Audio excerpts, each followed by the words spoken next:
రాష్ట్రంలో వరుసగా తనిఖీలు చేస్తున్నారు మంత్రులు. ప్రధానంగా సెక్రటేరియట్లో అధికారుల సమయపాలనపై మంత్రులు సీరియస్ అవుతున్నారు. సెక్రటేరియట్లో ఆలస్యంగా వస్తున్న అధికారులపై ఆరా తీస్తున్నారు.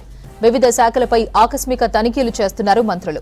రెవెన్యూ శాఖపై సెక్రటేరియట్లో అధికారులు ఆలస్యంగా రావడంపై ఆకస్మిక తనిఖీ చేశారు మంత్రి పొంగులేటి. టూరిజం శాఖలో ఆకస్మిక తనిఖీ చేశారు మంత్రి జూపల్లి. ఇవాళ ఆర్ఎండ్బి శాఖలో ఆకస్మిక తనిఖీ చేశారు మంత్రి కోమటిరెడ్డి వెంకటరెడ్డి. అలాగే వ్యవసాయ శాఖలో ఆకస్మిక తనిఖీ చేశారు మంత్రి తుమ్మల. మరిన్ని డీటెయిల్స్ యాదగిరి లైవ్ లో అందిస్తారు. యాదగిరి, మంత్రుల ఆకస్మిక తనిఖీలకు సంబంధించి డీటెయిల్స్ ఏంటి? అపర్ణ, ఎస్పెషల్లీ సెక్రటరేట్ ఉద్యోగస్తుల విషయంలో కొంత ఇది అంటే కారణాలు ఏవైనా కావచ్చు, కానీ కొంతమంది అధికారులు మాత్రం చాలా ఆలస్యంగా వస్తున్నారనే చర్చ అయితే ఉన్నది. అందులో భాగంగానే కాంగ్రెస్ అధికారంలోకి వచ్చిన తర్వాత మొదట్లో పొంగులేటి శ్రీనివాసరెడ్డి ఆ రెవెన్యూ శాఖ మీద అక్కడ ఇన్ టైంలో వస్తున్నారా లేదని చెప్పేసి ఆ రెవెన్యూ డిపార్ట్మెంట్లో ఆకస్మికంగా తనిఖీలు చేశారు. అయితే అప్పట్లో కూడా మనకు పొంగులేటి శ్రీనివాసరెడ్డి తనిఖీ చేసినప్పుడు కూడా ఇన్ టైంలో చాలామంది రాలేరు. దాదాపు 11:30 తర్వాత ఆ మంత్రి గారు అక్కడికి వెళ్ళి ఆ డిపార్ట్మెంట్లో తనిఖీ చెక్ చేస్తే అక్కడ చాలామంది కూడా అధికారులు రాలేదు. సో దాని మీద చూసి ఆయన ఆశ్చర్యపోయారు.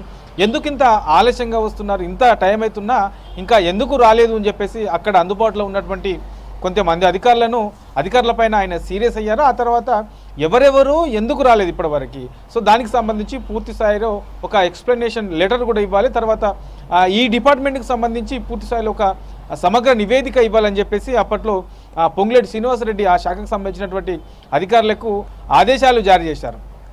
ఆ తర్వాత కొన్ని రోజులకే ఈ టూరిజం డిపార్ట్మెంట్ పైన మంత్రి జూపల్లి కృష్ణారావు ఆకస్మిక తనిఖీ చేశారు సెక్రటరేట్లో. అప్పుడు కూడా ఇన్ టైంలో అక్కడ చాలామంది అధికారులు సెక్రటరేట్లో ఉన్నటువంటి ఎంప్లాయీస్ చాలామంది ఆ డిపార్ట్మెంట్కి సంబంధించిన వాళ్ళు రాలేదు. ఇక ఆ తర్వాత రీసెంట్గా మనకు నిన్న చూస్తే మనకు మంత్రి కోమటిరెడ్డి వెంకటరెడ్డి ఆర్ఎండ్బి డిపార్ట్మెంట్కి సంబంధించి ఆకస్మిక తనిఖీ చేశారు. సో అక్కడ కూడా 11 తర్వాత ఆయన అక్కడ ఆకస్మిక తనిఖీ చేశారు. అక్కడ కూడా చాలామంది అధికారులు అక్కడ రాలేదు. సో ఆయన చూసి ఆశ్చర్యపోయారు. అక్కడ ఉన్నటువంటి అందుబాటులో ఉన్న అధికారుల మీద చాలా సీరియస్ అయ్యారు. అక్కడ ఉన్నటువంటి హెడ్ ఆఫ్ ది డిపార్ట్మెంట్కి సంబంధించిన అధికారిని పిలిచి కూడా ఎందుకు ఇంత ఆలస్యంగా వస్తున్నారు, ఇన్ టైంలో రావాల్సిన వాళ్ళు ఎందుకు రాలేకపోతున్నారు, సో దీని మీద కూడా నాకు పూర్తి స్థాయిలో సమగ్ర నివేదిక ఇవ్వాలని చెప్పేసి నిన్న కోమటిరెడ్డి వెంకటరెడ్డి కూడా చాలా సీరియస్ అయ్యారు. ఇక ఇవాళ చూస్తే మంత్రి తుమ్మల అంటే వ్యవసాయ శాఖ మంత్రి తుమ్మల నాగేశ్వరరావు ఇవాళ ఎల్బీ స్టేడియం దగ్గర ఉన్నటువంటి వ్యవసాయ శాఖ కమిషనరేట్ను ఇవాళ కొద్దిసేపటి క్రితమే ఆయన ఆకస్మికంగా తనిఖీ చేశారు. సో అక్కడ కూడా సేమ్ ఇదే రిపీట్ అయింది. చాలామంది కూడా అధికారులు రాలేదు, కొంతమంది అధికారులు మాత్రమే అక్కడ ఈ తనిఖీలో కనబడ్డారు. సో అక్కడ కూడా మంత్రి ఇవాళ కూడా ఆశ్చర్యపోయారు. ఎందుకు అసలు ప్రభుత్వ ఉద్యోగస్తులు ఎందుకు రాలేకపోతున్నారు, ఇన్ టైంలో వాళ్ళ టైం ఏంటి, ఎప్పుడు వస్తున్నారు, ఎప్పుడు పోతున్నారు, ఎందుకు ఇంత రాలేకపోతున్నారు, ఎందుకు ఇంత నిర్లక్ష్యం వహిస్తున్నారు, సో ఉన్నతాధికారులు ఏం చేస్తున్నారు, ఇట్లా మంత్రులంతా కూడా చాలా సీరియస్గా ప్రభుత్వ ఉద్యోగస్తులకు సంబంధించి ఎవరైతే ఆలస్యంగా వస్తున్నారో వాళ్ళకు సంబంధించిన విషయంలో చాలా సీరియస్గానే ఉన్నారు. నిన్న కూడా మంత్రి సీరియస్ అయ్యారు. ఇవాళ తుమ్మల కూడా అదే స్థాయిలో సీరియస్ అయ్యి పూర్తి స్థాయిలో ఒక నివేదిక ఇవ్వాలని చెప్పేసి వ్యవసాయ శాఖ డైరెక్టర్ గోపికి ఇవాళ ఆదేశాలు జారీ చేశారు.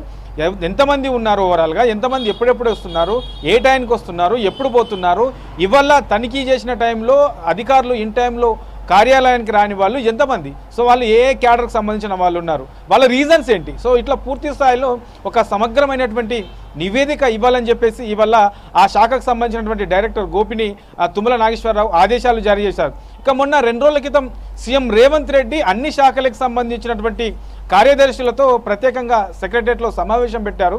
ఈ సమావేశంలో అధికారుల పైన ఆయన కూడా సీఎం రేవంత్ రెడ్డి కూడా చాలా సీరియస్ అయ్యారు. ఎందుకంటే సెక్రటరేట్లో ఇన్ టైంలో చాలామంది రావట్లేదు, జిల్లా స్థాయిలో ఉన్నటువంటి కలెక్టర్లు కూడా బయటకు వెళ్ళట్లేదు, ప్రజల సమస్యలను పట్టించుకోవట్లేదు, ప్రభుత్వానికి సంబంధించినటువంటి పాలన విషయంలో చాలా నిర్లక్ష్యంగా వ్యవహరిస్తున్నారని చెప్పేసి చాలా సీరియస్ అయ్యారు. అందులో భాగంగానే ఈ మంత్రులంతా కూడా ఆయా శాఖలకు సంబంధించి ఆకస్మిక తనిఖీలు చేస్తున్నారు, వాళ్ళ పాలన చూస్తున్నారు, అధికారులు ఏం చేస్తున్నారు, ఎంత అప్రమత్తంగా ఉంటున్నారు, అట్లా ఓవరాల్గా వాటన్నిటి కూడా స్టడీ చేస్తున్నారు. వాస్తవానికి సెక్రటరీ విషయానికి వస్తే రాష్ట్ర నలుమూలల నుంచి కూడా చాలామంది వివిధ కారణాలతో వివిధ సమస్యలతో అధికారుల దృష్టికి వాళ్ళ సమస్యలు తీసుకునేందుకు చాలామంది వస్తుంటారు.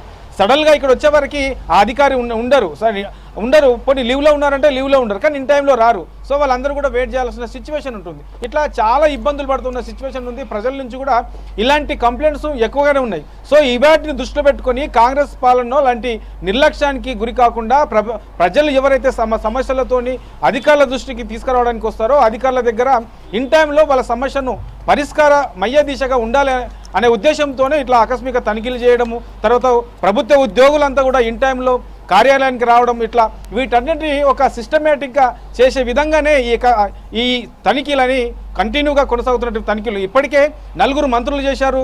మొన్న సీఎం రేవంత్ రెడ్డి కూడా అధికారుల విషయంలో ఇదే విషయంలో కొంత హెచ్చరించారు. సో ఇట్లా ఓవరాల్గా చూస్తే ఈ ప్రభుత్వ ఉద్యోగులకు సంబంధించి చాలా శాఖల్లో కొంతమంది ఇన్ టైంలోనే వస్తూ ఉంటారు, కానీ కొంతమంది మాత్రమే కారణాలు ఏవైనా సరే కానీ కొంత ఆలస్యంగా వస్తున్న సిచ్యువేషన్ అయితే మనకు కంటిన్యూ కనపడుతుంది. కాబట్టి అందులో భాగంగానే ఈ ఆకస్మిక తనిఖీలు అని చెప్పొచ్చు. అపర్ణ.